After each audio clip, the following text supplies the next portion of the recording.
Do you have trouble starting seeds indoors? Whether they don't germinate, they germinate and then die for whatever reason. If you have trouble starting seeds indoors, let me know down in the comments and we're going to talk about it.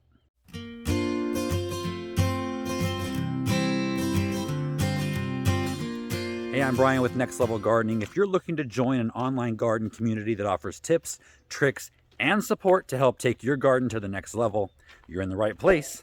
Start now by clicking subscribe and hit the bell so you never miss anything. Now let's get growing.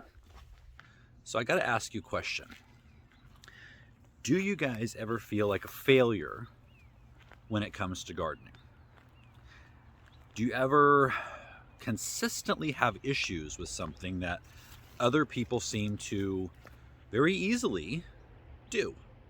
I hope the answer is yes, because that's what the answer is for me.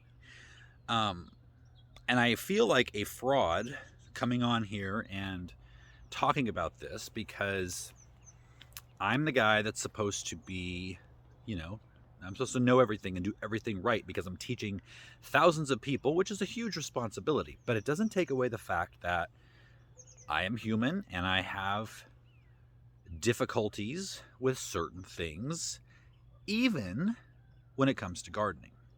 A huge issue that I deal with is starting plants from seed. Indoors. Outdoors, not a problem. Now, you probably don't know this, but before I started this channel, I rarely, if ever, started seeds indoors. Living in Southern California, we can start seeds whenever we want to outdoors. If it's the cool season seeds, we have to wait a little bit longer for the summer heat to kind of dissipate, which would be about right now. But it doesn't matter because we don't really have frost here, so all of the cool season vegetables, even started in November, would be fine all the way through the winter, growing and producing. And then in the spring, we can start seeds outdoors in February or March, which gives us plenty of time for the rest of the season. But when I started this channel, I knew that I wasn't just talking to people in Southern California. I was talking with people all over the world, with many different climates, who didn't have the luxury of just starting seeds outdoors whenever. So this channel has been kind of going for 3 or 4 years now, and that's about how long I've been starting seeds indoors. Now, I've done a ton of research, and the advice I give seems to work for a vast majority of you who write in and say, I couldn't start seeds and grow seedlings successfully indoors until this video that you did. Okay, well, that's great, but that hasn't worked for me too well. Now, I don't know. I think maybe it's because I don't pay attention to the seedlings enough. They always seem to come up just fine, and then, a few weeks into it when they should be getting their second set of leaves, they don't. And usually it's because of a lack of water, or when it's time to fertilize, I'll forget. If there's a fungus gnat issue, I don't notice until maybe it's too late. So there's a lot of things that can go wrong when you're not following the rules of growing your seedlings. So I'm always looking for a new way. And I think it was spring, early summer, before we moved, I was trying hydroponics indoors under the Viper Spectra grow lights. And had the rock wool cubes, like many hydroponic people use, and grew that lettuce perfectly. I mean, it was great. It looked good. I never had any issues with it. On a couple of those videos that I did, I had at least 2 people respond that they always started their seedlings in the rock wool cubes because they just had better success. And they then took those rock wool cubes and planted them in their garden. They didn't continue to grow them hydroponically. So I wrote that down because I wanted to try it. Because as somebody who fails time and time again when growing seeds indoors, like I said, I'm always looking for a better way.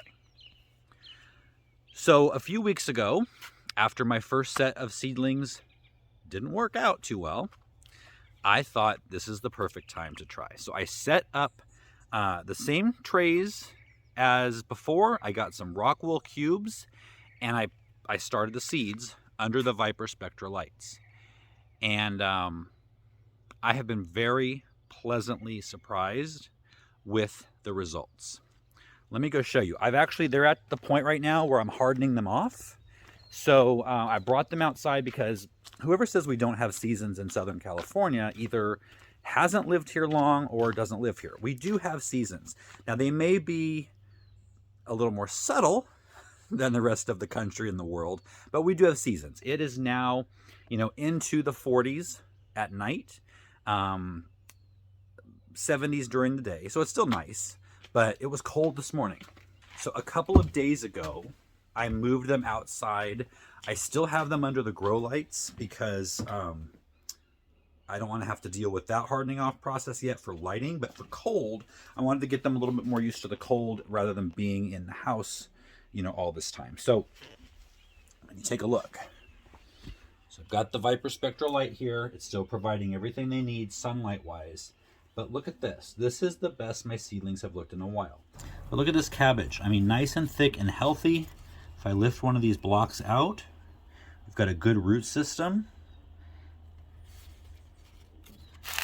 Spinach, which has always been difficult for me, is looking Swiss chard. We've got the beets. What is this? Oh, that's lettuce over there. I did have some germination issues on this side. I'm not sure if it was an inconsistency in the water soaking up.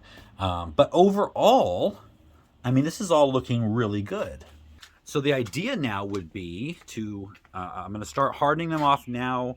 Over the next few days, I'm going to bring them out into the sun for an hour, probably tomorrow, then back, and then 2 hours the next day, 3 hours the next day, and really harden them off so that they will be ready to go out into our temporary vegetable garden here, probably in 5 days. And at that point, all I have to do is take those rock wool cubes, put the whole thing in the ground, and hopefully, we'll see. And we'll see if this is a good way. Now, the only downfall to this, I'm not sure if the rock wool cubes will disintegrate in the soil. I don't know that. And I also think they're a little bit expensive when it comes to a planting medium. So overall, I'm probably still going to have to just work on my traditional seed starting methods, but this would give a backup to me and anyone else out there who is struggling growing seeds. Let me know in the comments if you've had trouble starting seeds indoors, and that I'm not alone. And I will see you guys next time.